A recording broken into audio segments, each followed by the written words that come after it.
Boa noite! Tudo bem com vocês? Hoje, terça-feira, 23 de novembro, dia de live, dia de a gente conversar um pouco mais sobre o racismo e outras questões sociais que envolvem o tema. E aí, como é que está sendo a semana de vocês?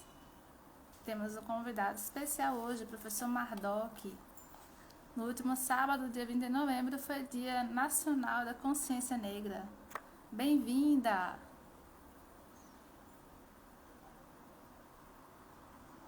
Espera mais um pouquinho.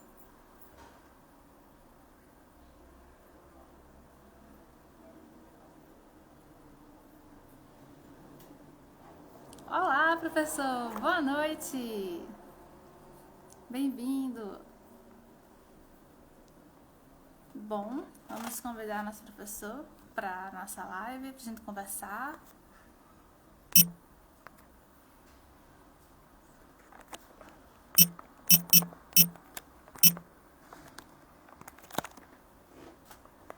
Boa noite, pessoal, bem-vindo!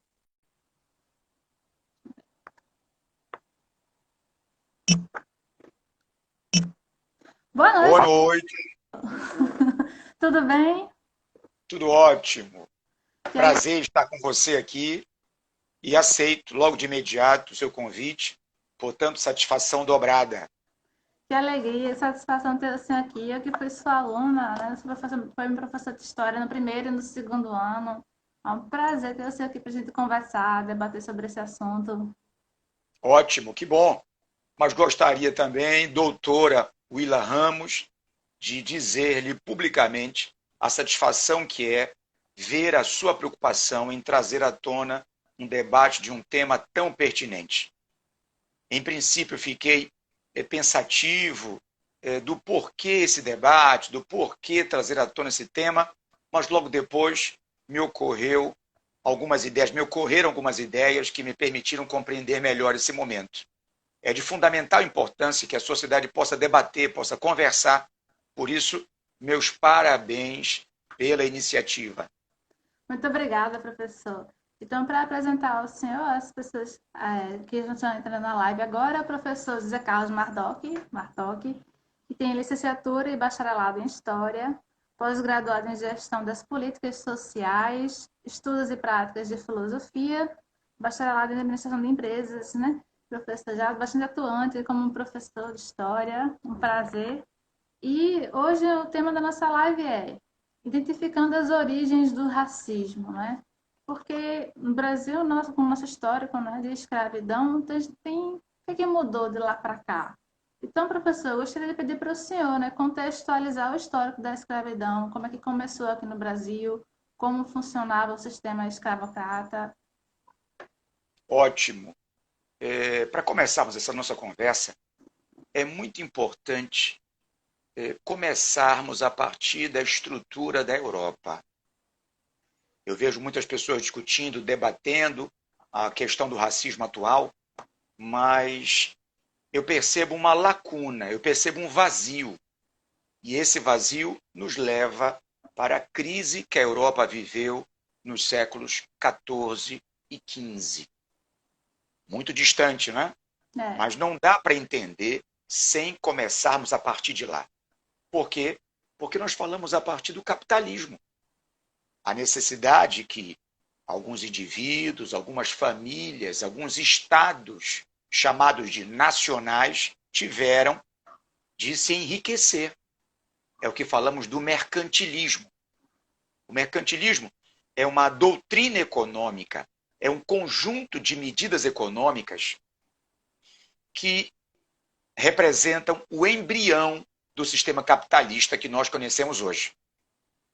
É importante lembrar que a base da economia era a da troca de mercadorias. E a peça africana, o negro, ele vai se encaixar exatamente nesta lacuna. Os estados precisam de uma peça, de uma ferramenta que faça parte da engrenagem do sistema capitalista, do sistema colonial. E aí, o ouvinte pode pensar, Professor, então significa dizer que o negro aceitou fazer parte dessa engrenagem? Ou, como afirmam outros, significa dizer então que o negro seria subserviente a tal ponto de acatar essas ordens? Por quê? Porque na África eles já eram tratados como objetos, como coisas. É claro que não é assim, não é? É claro que nenhum indivíduo, nenhum ser humano aceitaria essa condição. Por isso mesmo, o uso da força, o conchave, as organizações fizeram com que interesses na África, interesses na Europa, acabassem casando-se. E daí o negro seria levado como peça vital para o mundo. Para a África, para a América do Sul, para a América Central, também para a América do Norte, ou seja, qualquer sociedade que aceitasse essa peça, porque para aquela época a peça negra humana era barata. Não haviam máquinas. Somado a isso, havia também o quê? Havia também a justificativa de uma grande instituição no período. É importante, Willa, deixar claro aqui que essa nossa conversa é uma conversa para tentar entender esse momento. Mas eu tenho todo o cuidado de utilizar um vocabulário e uma linguagem que qualquer leigo, qualquer pessoa que tenha essa curiosidade, que acompanhe esse nosso bate-papo, possa entender com facilidade. Então, veja, essa instituição que eu destaco aqui e que se encarregou de justificar o uso dessa mão de obra dentro dessa engrenagem para acumulação de capitais foi a Igreja Católica. A Igreja justificaria o uso, a exploração desta mão de obra com uma explicação a partir da pele.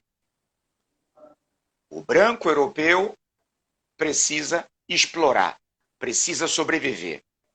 O negro, o africano, precisa reconsiderar a sua vida. Ele precisa ser avaliado.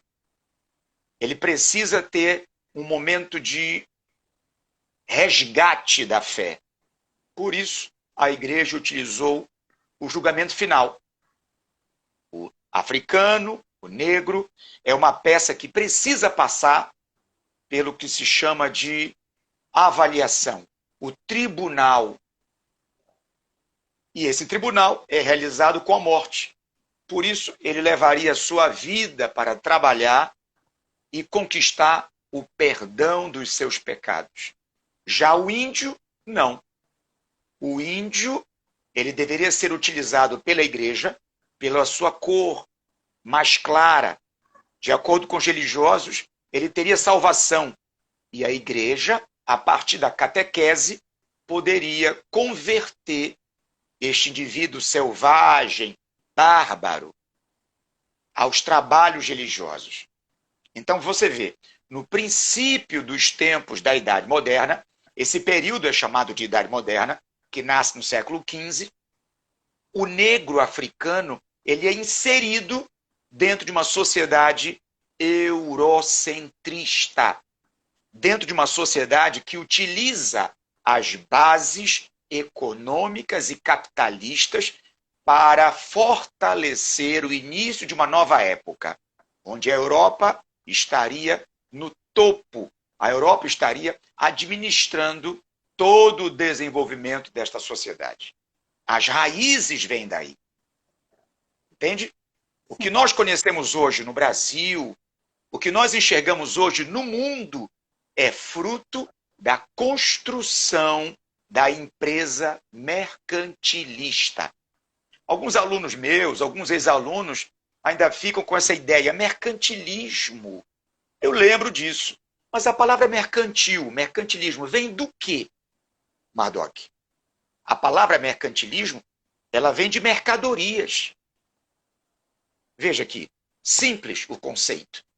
E o que significa na prática isso? Significa dizer que naquele momento, qualquer produto, qualquer objeto deveria ser utilizado como produto de troca. Por isso, quem vai estudar, quem estudou o período, vai lembrar que a madeira, o açúcar, a pimenta, a noz moscada, o anil, até mesmo negros eram oferecidos como se fosse uma vitrine, um objeto. Duas crianças negras, entre 11 e 15 anos de idade, teriam o valor de um negro adulto. O negro adulto que tivesse todos os dentes, que fosse saudável, que fosse forte, deveria ter um preço X. O negro magro, esquálido, poderia ter um preço Y. Se o negro fosse teimoso, ele seria levado para os canaviais para que pudesse ser dobrado. Veja, o que eu estou falando para você, Willa, e para todos os nossos ouvintes aqui, é que o negro, a peça africana, é tratada como mercadoria. Assim como nós oferecemos. Quanto custa um sapato? De repente você pode encontrar um sapato usado. Quanto custa o sapato usado? E se esse sapato usado for novo, ele tem um valor X. E se esse sapato... Você está me entendendo? Sim. Infelizmente, é essa comparação que nós temos pelas peças negras. Infelizmente. Mas tudo isso nasce a partir da necessidade do sistema, do modo de produção capitalista. O mesmo modo de produção que nós vivemos hoje, que nós conhecemos hoje. Só que hoje, o capitalismo, ele observa a sociedade de outra maneira. Como assim, Madoc? Você quer dizer, então, que o capitalismo não exploraria o negro? O capitalismo faz pior. O capitalismo, ele não cria distinções entre negro, branco, amarelo, azul. Aonde ele observa lucro, ele chega lá e multiplica. Então você tem capitalismo aonde? Quando um artista, quando um cantor, quando um artista plástico, quando alguém que tem visibilidade aparece com um brinco novo, aparece com uma calça rasgada, aparece com um penteado novo, um óculos. Então, a partir dali ele passa a ser um modelo que vende. As novelas são a grande vitrine das vendas capitalistas. Já percebeu isso? Uma atriz aparece com uma pulseira, com um vestido, e no dia seguinte está todo mundo procurando isso. Não é verdade? Um homem que segue os padrões, não é? Com um penteado diferente, um terno, uma gravata, uma bermuda, e no dia seguinte está todo mundo procurando, as lojas estão vendendo isso. Então eu crio aqui uma comparação. É exatamente dessa maneira. Seguindo o raciocínio do modo de produção capitalista, isso, nós temos aqui o professor Diego de la Vega. Abraço, Diego. A coisificação das pessoas, é como o professor Diego colocou. Professora Pantoja Cristiane, prazer, Pantoja. Também entrou aqui agora na nossa live. Temos aqui um bate-papo ameno sobre o nascimento do racismo, as origens do preconceito. Portanto, veja, as raízes nos levam aos séculos XV, XIV, XV e XVI, com as navegações, com as expansões marítimas, com a formação do Estado Nacional, com a reforma e com a contra-reforma católica, bem como também com o nascimento do renascimento cultural. Todos nós aqui, que já saímos da universidade, que seguimos outras orientações, lembramos desse momento, lembramos desse período. O período de transição da Idade Média para a Idade Moderna. O nascimento do capitalismo, do modo de produção capitalista. A visão de Estado que brota neste exato momento. De lá para cá, nós temos mais de 400 anos. E o que ficou? O que ficou, Madoc? Bom, nós temos dois caminhos que eu posso abordar aqui.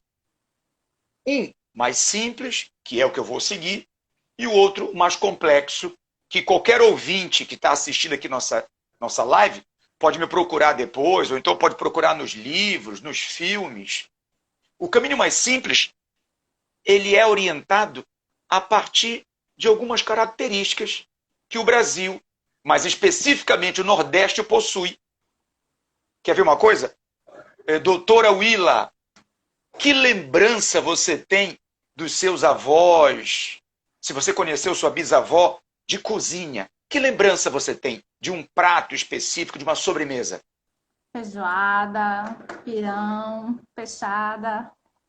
Olha só, feijoada. O nascimento da feijoada. Bom, segundo escritos, a feijoada era um prato desenvolvido pela comunidade negra africana, produzido a partir dos restos, a parte dos animais, das aves, do porco, que era jogado, que era colocado no lixo. O negro recolhia, colocava ali os bagos de feijão, cozinhava, deixava ferver, não é? E a partir dali consumia. Olha a feijoada aí, origem colonial. Eu pergunto a você, Willa, será que quando você come o feijão, come a feijoada, ou você não falou aquilo que eu queria que você falasse? Eu queria que você falasse do bolo de tapioca, do bolo da macaxeira, mas tudo bem. Você falou da feijoada, ajudou. Esses pratos nos levam do Brasil colônia nordestino. O bolo Souza Leão, o bolo de macaxeira, não é verdade? Muito bom. Quando você consome, quando você se alimenta desses alimentos, desses bolos, dessas tortas, desse segmento gastronômico, será que você lembra, meu Deus, nesse período muitas pessoas foram escravizadas, foram dominadas? Você não lembra disso. Por que não? Porque isso está incutido na tua família, na tua vida. Isso passou para tua mãe, que passou para tua avó, para tua mãe, para você, vai passar para os seus filhos, vai passar para os seus sobrinhos. É a cultura se perpetuando, se adequando, sendo misturada com outros valores. Então, algumas pessoas podem achar absurdo isso, mas é justamente a partir dessa passagem da habilidade cultural da sociedade que chegam, por exemplo, comentários. Que tipo de comentário? Meu Deus, a coisa tá preta, viu? A coisa tá preta. Já percebeu isso? Hoje, algumas pessoas de gerações, como por exemplo minha mãe, não conseguem enxergar a malícia, a maldade nisso. Mas a minha filha já critica, já salva a atenção da minha mãe, da avó dela, dizendo: vovó, não fale assim, vovó. Não use esses termos, vovó. Por quê? Porque a geração dos nossos filhos já passa a observar desta maneira. Ó, o professor Diego aqui lembrando, lista negra, magia negra. Exatamente. Exatamente. Então, veja, essa observação cultural da sociedade é passado de forma lenta. Contos do Sítio do Pica-Pau Amarelo, Monteiro Lobato, expressões utilizadas naquele cotidiano da década de 30. Hoje já existem políticos que tentam rever essa literatura. Veja você, para minha geração, se eu não fosse um professor, talvez eu não visse malícia alguma. Para que ver isso aí? Para que rever esses contos maravilhosos? Para que perdemos tempo com isso? Cantigas, cantigas. Eu vou só aprofundar um pouquinho mais, diversificar um pouquinho mais a linguagem preconceituosa, o que chamam de politicamente não correta, como as musiquinhas. Atirei o pau no gato, mas o gato... Para que atirar o pau no gato? Não é verdade? Então, nós também percebe, né? Não dá.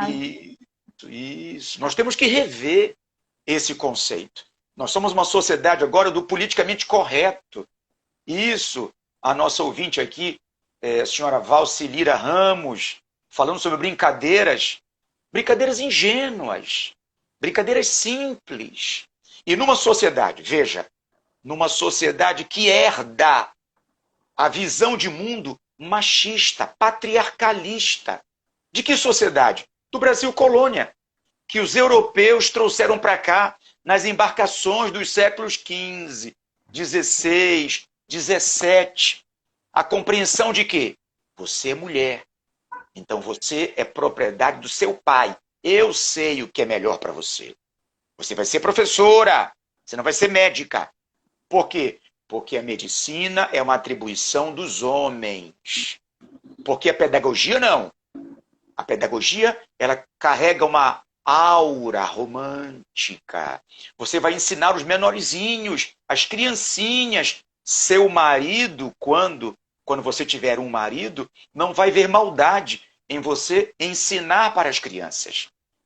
E aí, veja, você encontra, eu estabeleço com você as origens do racismo, as origens do patriarcalismo de uma sociedade que nasceu assim. Nasceu controladora, interventora, uma sociedade construída pelos homens, uma sociedade construída pelos valores dos homens. Por isso passa a ser muito importante hoje termos nos congressos, nas assembleias, em Brasília, nos congressos, nas assembleias municipais, estaduais, mais mulheres, Sim. mais pretos, mais indivíduos que representam a diversidade. A diversidade que é a base da democracia. Ah, mas eu não gosto disso. Eu não quero isso. Eu não quero mulheres me representando. Eu não quero grupos LGBTQIA+, me representando no Congresso. Tudo bem que você não queira. É seu papel, é sua contribuição, é sua forma de ver a sociedade. Mas você precisa ter respeito. Com certeza. Sua religião não permite isso, mas tenha respeito. Com certeza. Entendeu? A sociedade se forma abalizada a partir do respeito. Nós precisamos ter isso. Você pode ser a cor que você tiver, você pode ter a crença que desenvolver, você pode ter a visão de mundo que você viu no seio da sua família. Mas você precisa ter respeito. Porque, infelizmente, uma das práticas corriqueiras é a agressividade em cima daquilo que você não entende. Eu nasci com as pessoas fazendo piadas de negro, e eu reproduzo isso. Eu nasci com pessoas fazendo piadas de protestantes, de loiras, de gordos, de pessoas que têm óculos, e eu reproduzo isso. É preciso parar para refletir, para pensarmos, para admitirmos muitas vezes que os nossos ancestrais estavam equivocados. Eram frutos de uma sociedade machista, impositiva, verticalizada, mas hoje estamos no século XXI. Hoje, veja, eu estou num bairro, na minha casa, a senhora Willa está na sua casa, num outro bairro, e podemos conversar. Veja o que é democracia. Várias pessoas, seus amigos, meus alunos, vão entrar, vão ver esta conversa aqui e podem resolver entrar. E, de repente, se a conversa não está agradável para eles, eu vou embora. Isso é democracia. Mas eu respeito a senhora Willa e o senhor Marduk. Eu respeito. Não concordo com o que Marduk falou. O que eu vou fazer? Eu vou xingar? Não. Eu vou colocar uns palavrões aqui? Não. Não. Eu respeito. É a maneira dele pensar. É a forma que ele expõe seu pensamento. Porém, na nossa conversa aqui, existe muito mais do que apenas um achismo. Não é apenas aquilo que eu acredito. Não é apenas o que você, senhora Willa, acredita. A nossa conversa é embasada por um documento maior. Que documento é esse? A Carta criada em 1988. A nossa Constituição. Então, acima de tudo, eu não preciso respeitar o Marduk porque ele é professor. Eu não preciso respeitar a senhora Willa porque ela representa o poder público, ou porque ela é minha amiga e eu respeito. Não. Eu respeito essa conversa porque ela está sendo embasada num documento que está acima do Mardoc, da Willa, do seu Francisco, do seu José, da Dona Maria. É a Constituição que rege a sociedade. A nossa Constituição não é mais, ou não defende mais, oficialmente, a religião católica. É uma religião que defende a sociedade laica. Você pode ser de qualquer religião. Devemos adotar o respeito. A comunidade negra, preta, respeito. Asiáticos, respeito. Imigrantes, respeito. E você observa nesse momento que existe até mesmo uma confusão, não é? Algumas pessoas falam Dia da Consciência Negra, aí outros retrucam, dizem consciência negra não, só isso não, é consciência de todos, não é exclusividade negra. Ora, é preciso que as pessoas pensem que existe uma característica da língua chamada de figura de linguagem. E quando chamamos de consciência negra, na verdade, queremos falar que a consciência é do ser humano. É do ser humano. E isso deve ser defendido em qualquer circunstância, em qualquer ambiente, em qualquer espaço. Não é? Vemos aí muitos políticos que, infelizmente, fazem colocações inapropriadas. Recentemente vi um determinado político, eu não quero que essa nossa conversa aqui se transforme num octógono político de defesa da legenda A ou legenda B, ou segmento A ou segmento B. Olha só, Willa, só para registrar aqui um grande amigo, professor Dino Rangel. Boa noite, amigo Dino. Lindo. Isso. Então, já vi alguns políticos afirmando no Brasil não tem racismo, não tem preconceito no Brasil. O preconceito existiu aonde? Existiu nos Estados Unidos. Porque quando eu estudei nos Estados Unidos, lá eu via o ônibus dividido. Os negros sentavam atrás, os brancos sentavam à frente, os negros não estudavam nas mesmas escolas dos brancos. Isso é racismo? Não. Isso também é racismo. Sem dúvida alguma. Sem dúvida alguma. Quando você defende, eu não sou racista, não, eu até tenho amigos negros, pretos. Eu trato bem os pretos, então não posso ser racista, porque eu trato bem. Eu tenho amigos pretos. Isto não determina se você é ou não racista. Eu tenho amigos. Eu nunca olhei para a cor dos meus amigos. Será que quando você vai falar de um amigo, você diz, eu tenho um amigo que gosta de churrasco, que gosta de sorvete, chocolate, o outro gosta de creme? Não, eu tenho amigos. E acabou. Você não diz, eu tenho amigos gordos, eu tenho amigos magros, eu tenho amigos baixinhos. Não, eu tenho amigos.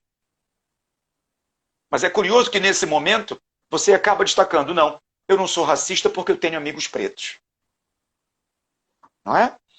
Então, oi. Assim, para contextualizar, então, por que o Brasil foi o último país a abolir a escravidão? E como é que ficou a situação dos negros depois dessa abolição? Porque a gente não nota muita diferença, né? Depois que teve a abolição.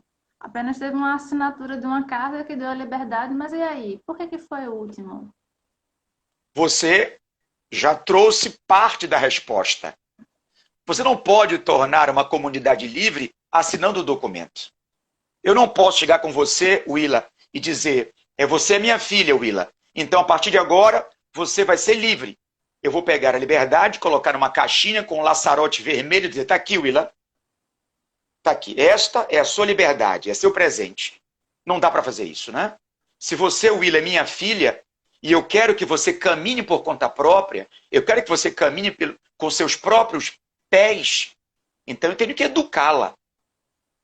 A Willa, quando fez 10 anos, eu já dava livros para ela que ela pudesse ler, refletir. Quando a Willa fez 15 anos e ela ingressou no ensino médio, Eu já estava de olho na universidade da minha filha, Willa, então eu já levei para a universidade, eu já dizia para ela, olha, é importante você aprender a dirigir, Willa. Você está percebendo?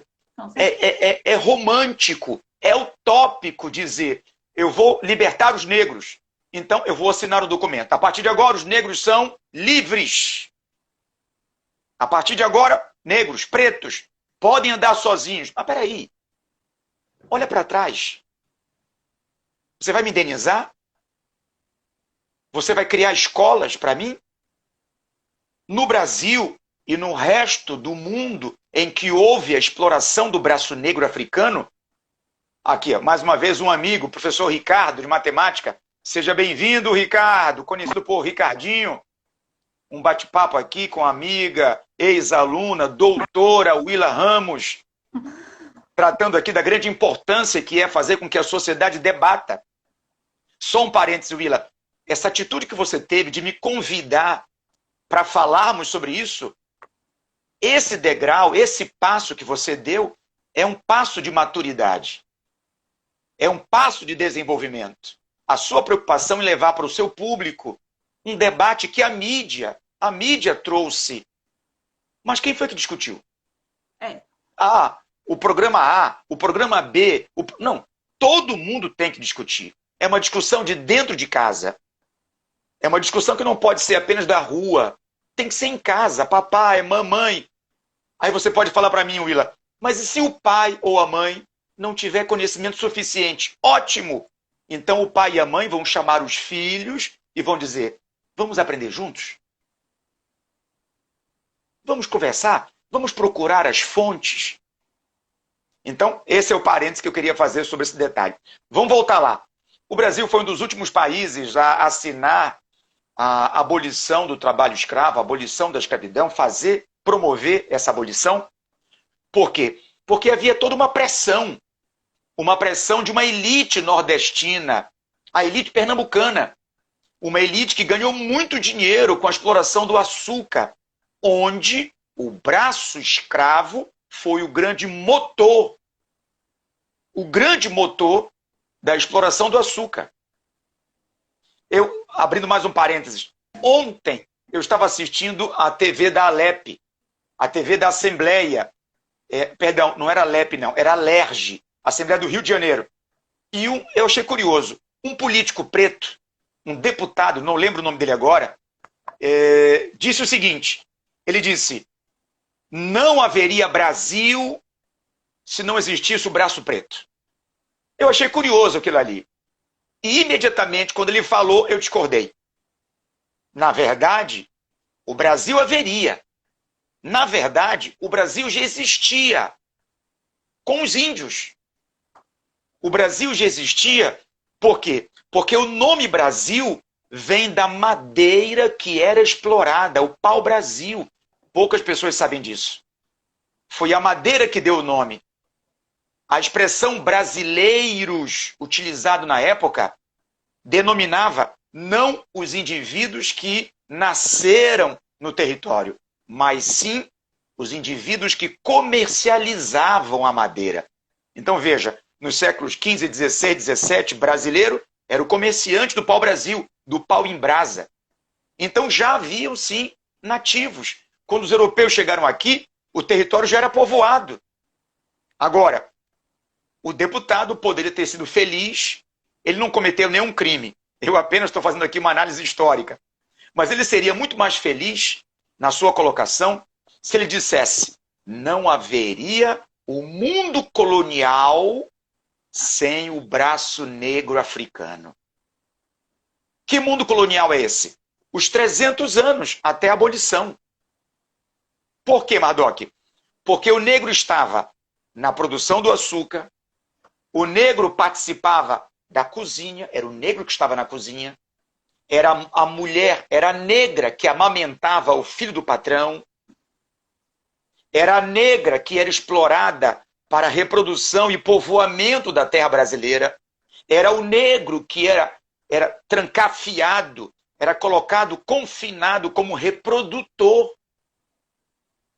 Foi o negro que povoou diversos engenhos. Então, Sem o braço negro, preto, africano, não haveria mundo colonial. Tem um pensamento de um religioso chamado Antonio, que é bem didático, que determina muito bem isso. O negro foi as mãos e os pés do senhor de engenho. Vai proteger o negro. Vai caçar outros negros. Um mestiço. Geralmente filho de um senhor de engenho com uma escrava. Então, dessa relação, temos um mestiço.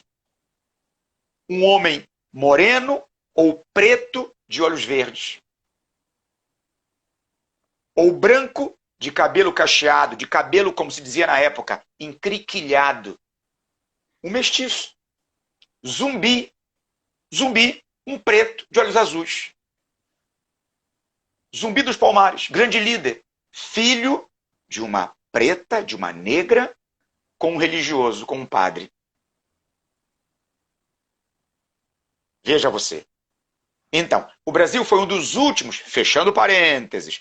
Eu quero, por favor, o Willa fique à vontade para me interromper, porque quando eu começo a falar, eu sou como um carro sem freio, descendo a ladeira. Então, fique à vontade. Então, o que nós temos aqui?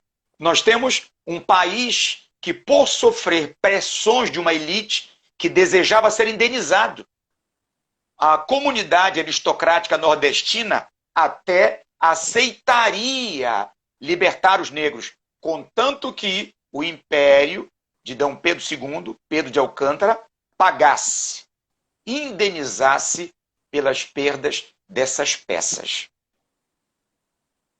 Perfeito? Perfeito. Então, quais foram as influências e os expoentes desse movimento abolicionista, né? Já que não foi apenas uma iniciativa da Princesa Isabel de chegar assim, eu vou dar a liberdade, assinar a carta. Mas teve muito mais gente envolvida nisso, né? Teve uma certa influência. Então, professor, como é que foi isso? Sem dúvida, sem dúvida. Eu posso começar falando para você a partir do Exército. Tivemos aí grandes lideranças, sem qualquer sombra de dúvida, como Joaquim Nabuco, como negros, como o próprio Machado de Assis, Luiz da Gama, que tem um filme agora que está sendo lançado. Mas também temos o Exército. Você pode falar para mim, como é que é, Mardoc, o Exército? Sim. Temos que falar sobre a Guerra do Paraguai. Uma guerra que o Brasil participou. O Brasil foi um dos primeiros países a participar desse conflito contra o Paraguai. De um lado você tinha o Brasil, tinha a Argentina, tinha o Uruguai, que lutaram contra o Paraguai, impulsionados por uma outra potência, uma quinta potência que desejava arrasar o Paraguai. Bem como também o Brasil desejava arrasar o Paraguai para morder uma importante fatia do território. A Argentina também desejava chocar-se com o imperialismo paraguaio para controlar a Bacia Platina. Mas no caso do Brasil, temos alguns pontos curiosos. Exemplo, já que o Brasil foi o primeiro país a participar do conflito, logo, o Brasil precisava de homens para formar o exército. Então, nesse momento, o imperador passou a recrutar negros. Veja a situação. No primeiro momento, os soldados brasileiros que participaram desta guerra, eles eram contratados para caçar os negros. Veja, os soldados do Brasil, antes da Guerra do Paraguai, acontecimento do ano de 1865 a 1870, os soldados brasileiros eram utilizados pela alta cúpula do exército e pelos fazendeiros da época para caçar escravos fugitivos.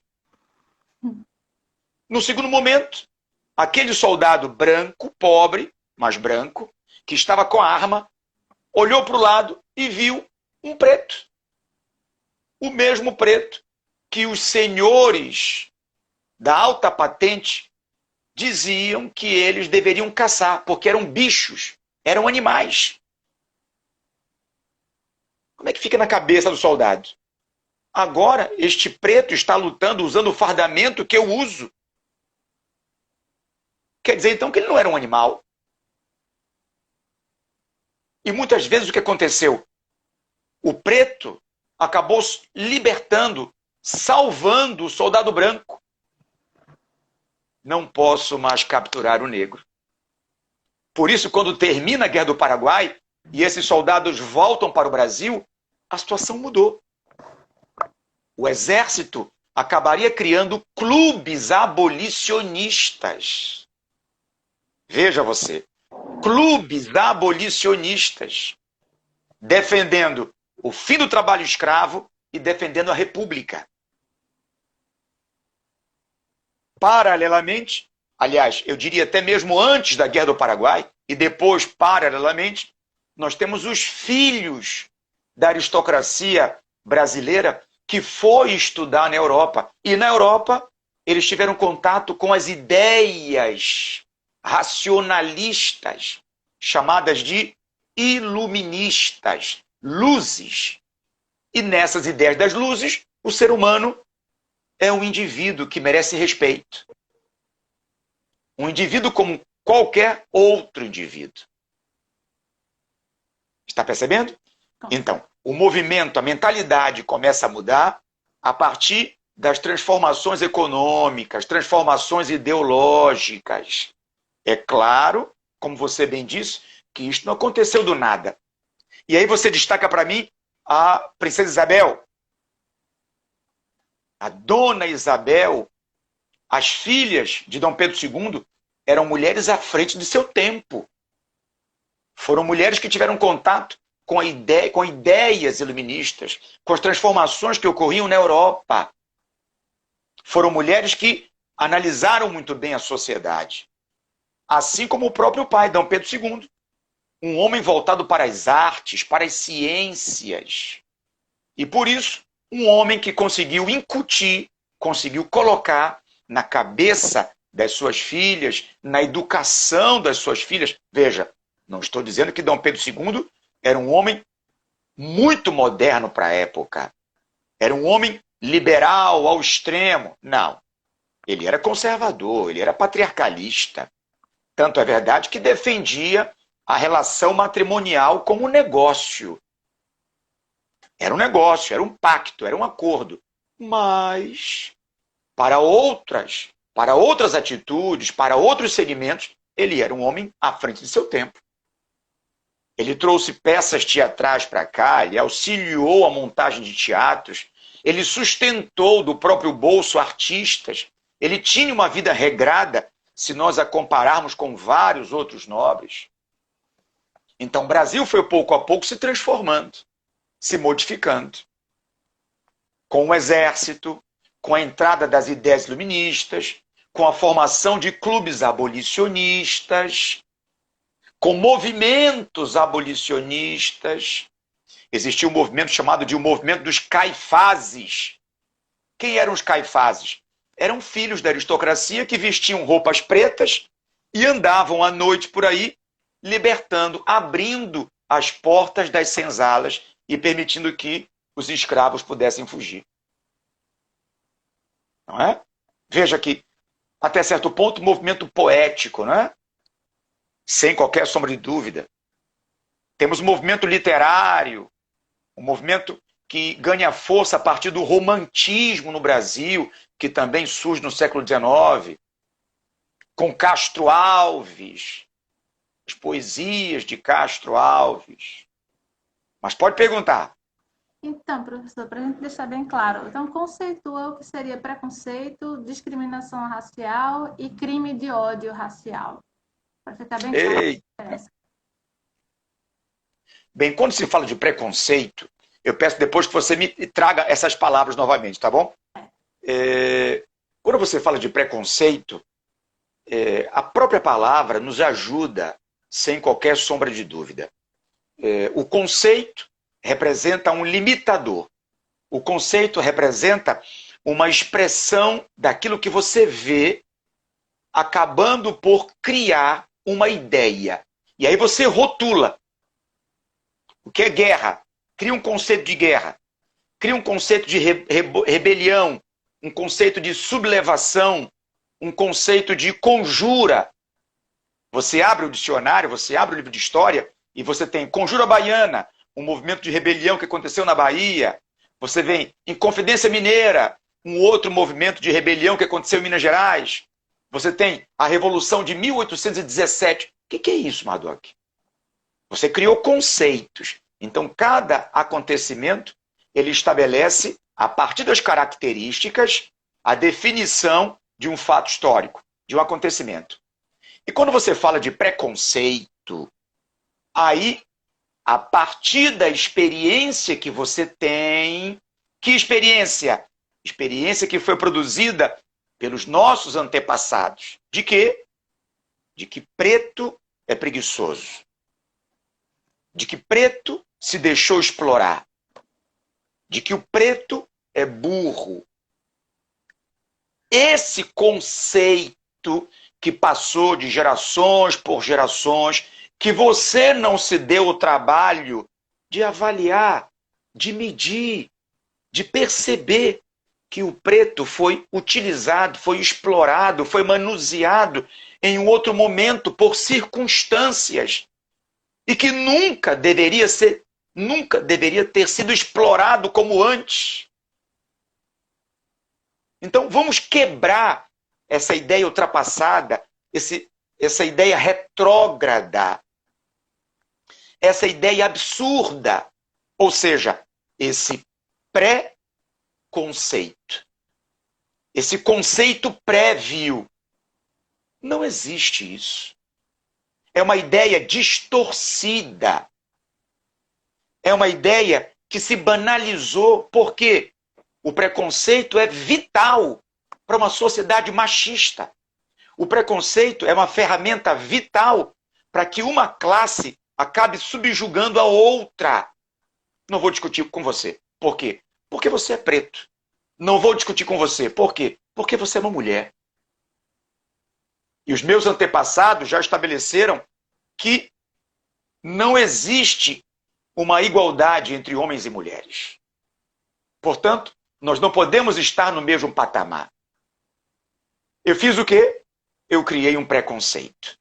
Eu mantenho vivo esse preconceito, essa pré-ideia, esse conceito prévio, esse pensamento que foi construído numa sociedade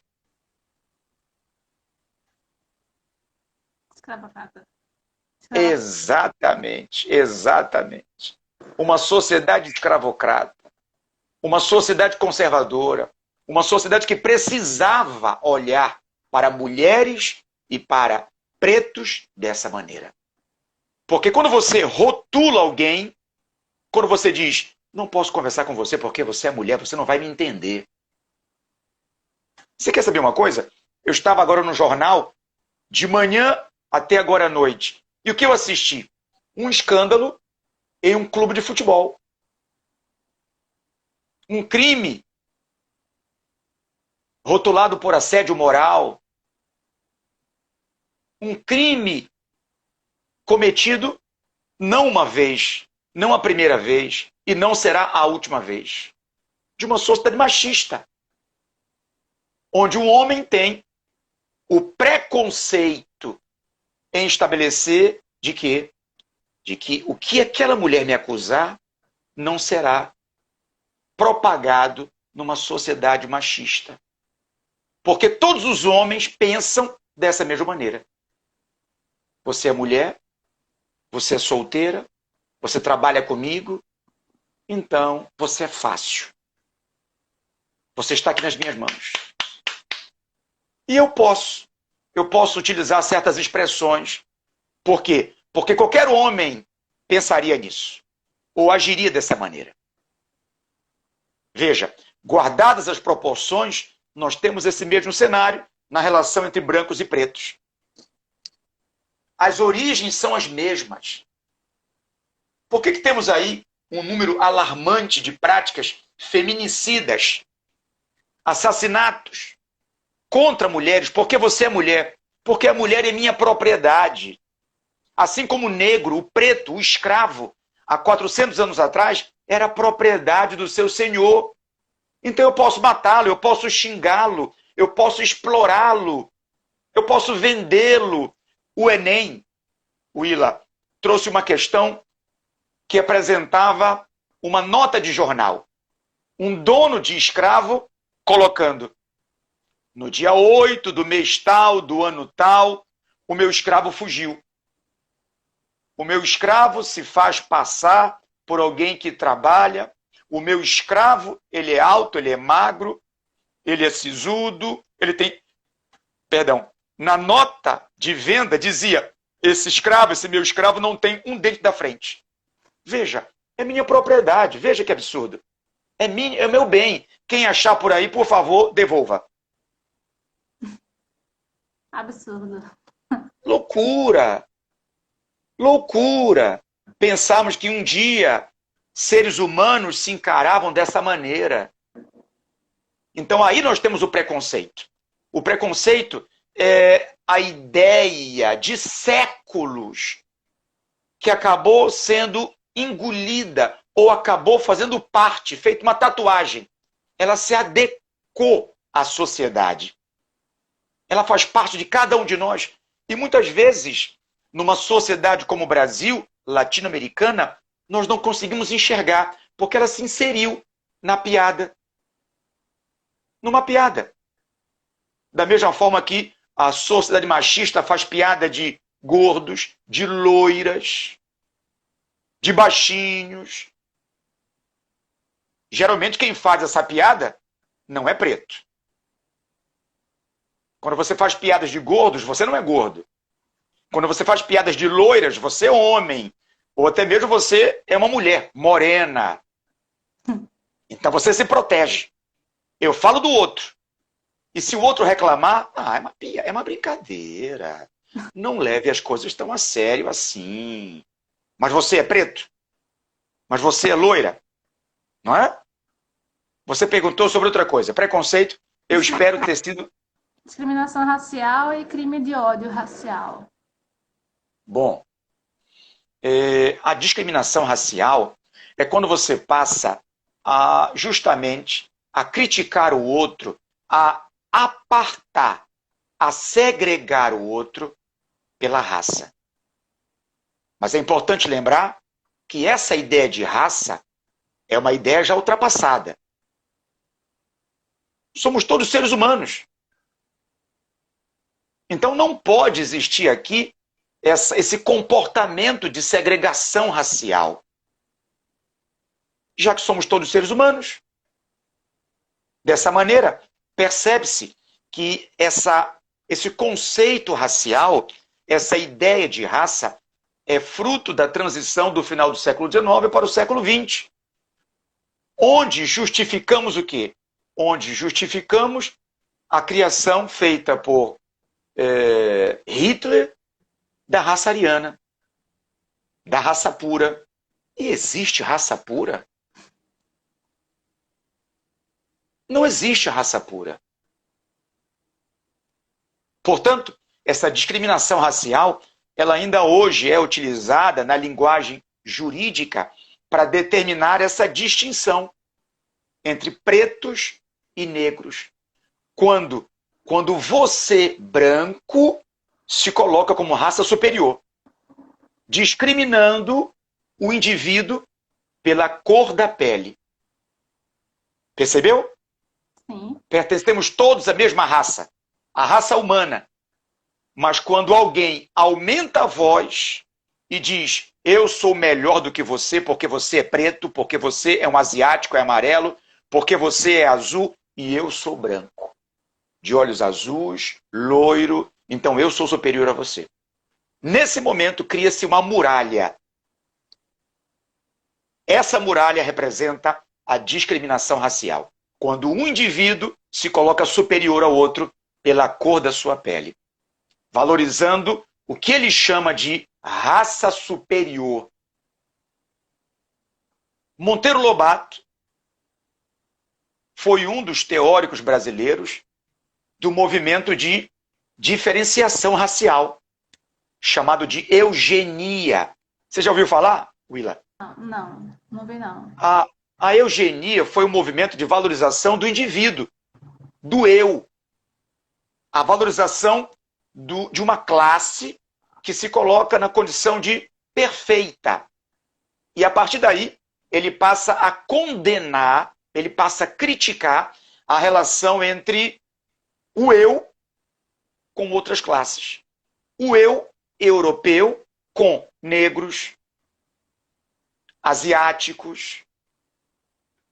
Você está percebendo? Sim. Então eu estou superior com criminosos, porque ele acredita que quando você se relaciona com um criminoso, com alguém que cometeu um delito, você acaba misturando sangue, enfraquecendo a sua comunidade. Percebeu? A eugenia foi base também do raciocínio hitlerista. Daí o fundamento da criação da raça pura. Então, desta forma, temos a discriminação racial. Qual foi a outra? Qual foi a terceira palavra que você trouxe?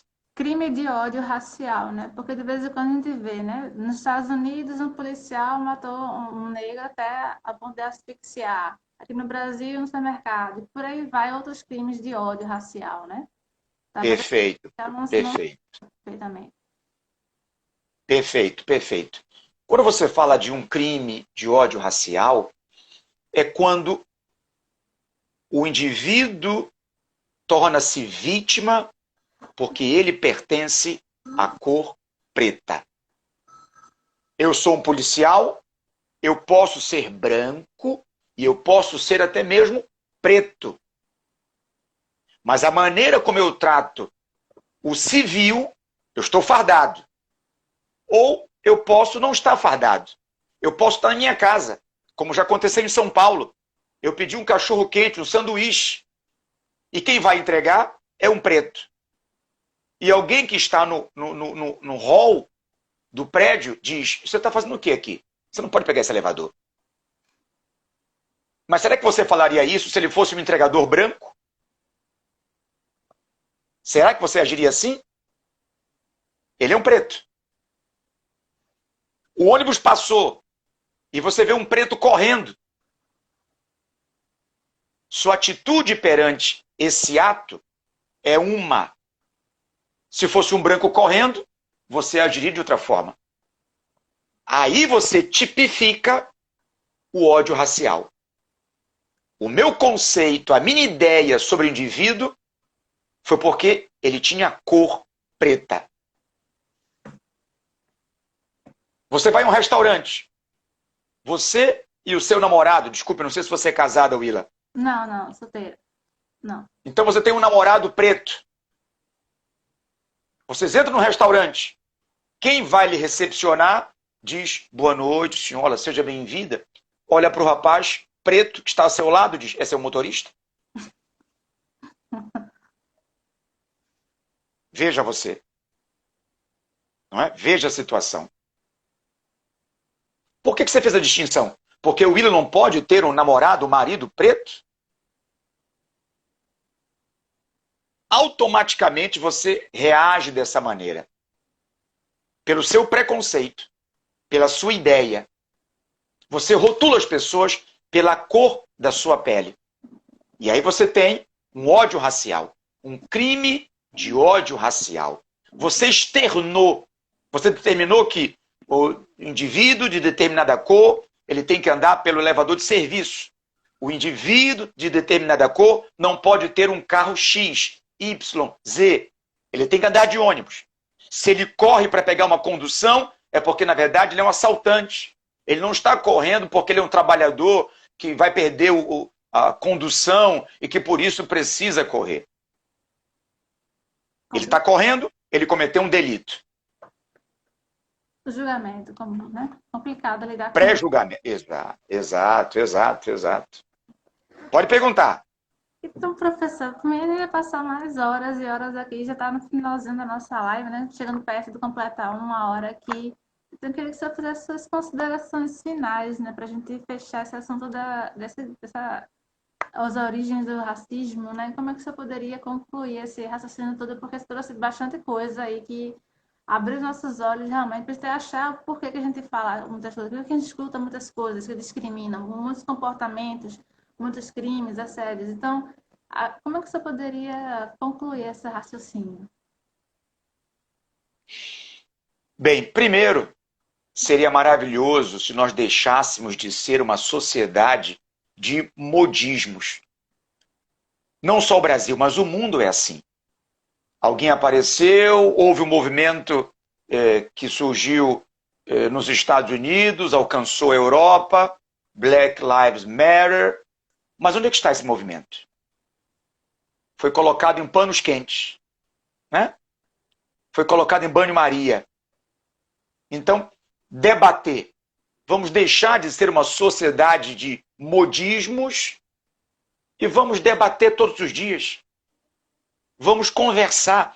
O problema é que algumas pessoas rotularam palavras. Debate significa confusão. Não. Debate é troca de ideias, é a troca de ideias. Eu não preciso concordar com você. Estamos aqui no bate-papo, mas o bate-papo é agradável. Quando você externa as suas ideias, eu troco colocando as minhas ideias e nós encontramos o meio termo.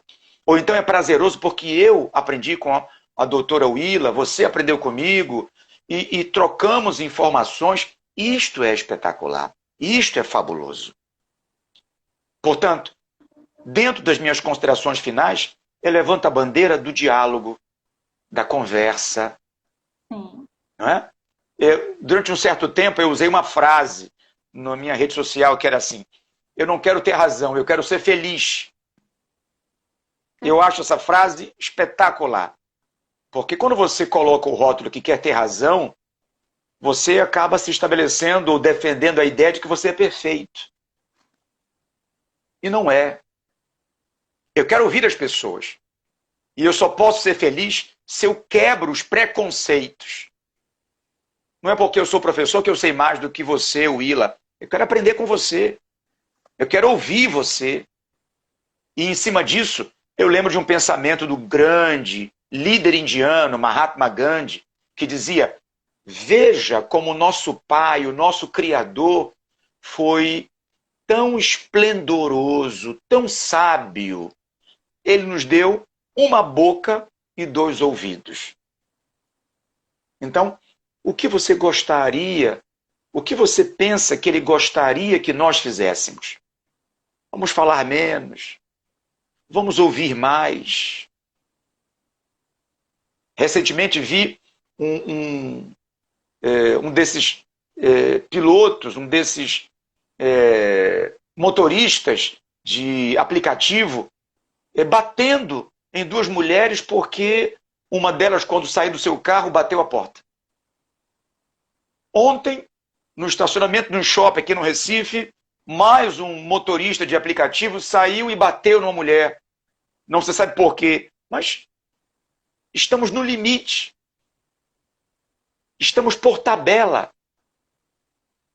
Então, quero parabenizar você, Willa, por você ter me dado essa satisfação de revê-la, de poder debater um tema tão delicado e tão importante como este que você trouxe aqui agora.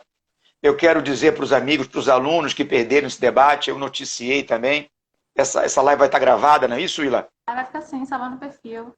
Vai sim. Pronto, então assistam, conversem, levem esse assunto para dentro de casa, para que vocês possam conversar, para que a partir do debate as pessoas possam, se não mudar o seu conceito, pelo menos se colocarem na condição de abertos para ouvir. Sim. Correto? Corretíssimo. Muito obrigada, professor, por aceitar o convite. É uma alegria ter o senhor aqui. Muito bom escutar, assim, bastante esclarecedor, assim, muito bom ter essas perspectivas, né, que esclarecem para a gente realmente, né, e trazem à tona verdades duras de a gente escutar, mas que a gente precisa repensar muitas coisas para que possa começar a ter mudanças de fato, né, e não apenas aquela coisa assim, só o cinismo, né? A gente faz de conta que respeita, faz de conta que existe igualdade, não é por aí que a gente vai ter melhora, não é por aí que a gente vai ter realmente igualdade social. Então, eu fico muito feliz com a sua presença, muitíssimo obrigada. É um prazer ter você aqui. Ótimo, que bom. Um abraço aos seus familiares, um abraço a todos os seus ouvintes, um abraço também aos meus amigos que entraram, aos alunos, ex-alunos. Eu vi que entrou Duda Firmino, que é uma aluna do Colégio Divino Mestre, uma aluna do 9º ano. Eu espero incutir na cabeça dessa criançada, dessa geração, que é preciso estar aberto para ouvir. Só ouvindo, debatendo, buscando informações, é que nós vamos conseguir melhorar. Porque a democracia é um processo contínuo. E construir em cima do respeito, principalmente. Isso. Né? Muitíssimo Exatamente. professor, muito obrigada. Uma ótima semana para o senhor, muita paz, muita saúde e até a próxima oportunidade para a gente conversar, debater muito mais. Tá certo? Estou aberto. Eu também quero convidar você, viu? Porque eu quero falar sobre a história da odontologia. Vamos falar ali dos grandes manifestações. Por exemplo, um grande líder, Joaquim José da Silva Xavier, que era chamado de... Ele usava botica, não é isso aí? O Tiradentes, que usava botica. E podemos conversar sobre isso. Os egípcios já faziam cirurgias dentárias. Olha aí. E aí eu quero contar com a sua participação. Com certeza, pode contar. Tá bom? Um abraço, então. Boa noite, ótima semana, até a próxima. Obrigada, professor. Beijo grande. Outro. Tchau. Tchau, tchau. E aí, boa noite, gente. Obrigada pela presença de vocês. Eu espero que tenham gostado. Vamos refletir muito mais, basear no respeito. E é isso aí. Vamos continuar abertos ao diálogo, à compreensão e muito respeito. Uma excelente semana para vocês e até a próxima. Tchau.